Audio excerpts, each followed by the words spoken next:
Basing on the fact that ndoa ni jambo la wawili, na kisheria ndoa ni jambo ambalo linakuwa governed au linasimamiwa na sheria binafsi au private laws.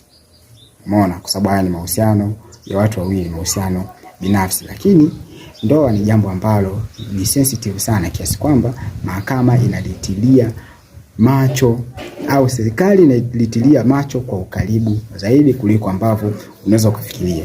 Sasa unaweza kuona unajiuliza, ukihitaji kuingia katika ndoa, je, utaingia kienyeji ama sheria pia inakuhitaji uvifuate vitu kadhaa ili uweze kuattain au uweze kufikia kuwa mwanandoa? Umeona? Sasa zipo hatua ambazo utatakiwa kuzifuata kabla hujaingia kwenye ndoa. Na hatua hizo ngoja nikusanue mjomba. Ipo hivi. Katika kila wilaya kuna mtu ambaye anaitwa registrar.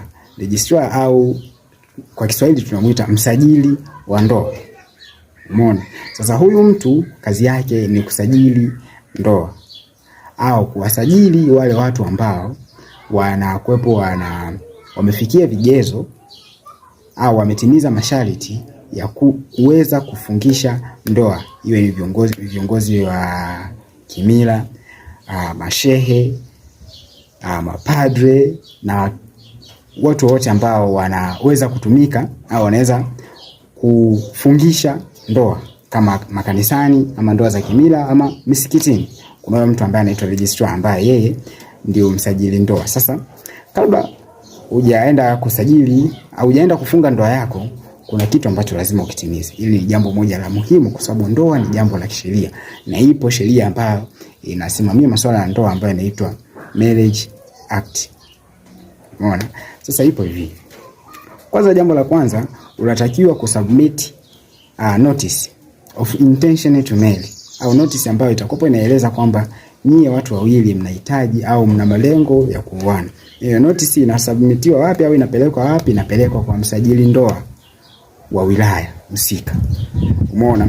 Sasa unaweza kuwa unajiuliza kwamba nitaipeleka leo alafu ndoa nifunge kesho. Hapana.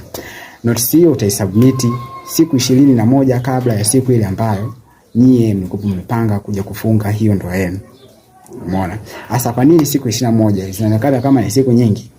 Umeona? Wakati kitu kinaonekana ni kidogo tu kupeleka notice, lakini hiki kitu sio kidogo. Hizi siku 21 walioziweka sio watu ambao hawana akili timamu, ni watu wenye akili timamu, ndio maana zipo hivyo. Sasa ipo hivi. Unapohitaji kusubmit, sasa sababu kwa nini hii notice inatakiwa ipelekwe siku 21 kabla ya ndoa yenyewe kuwa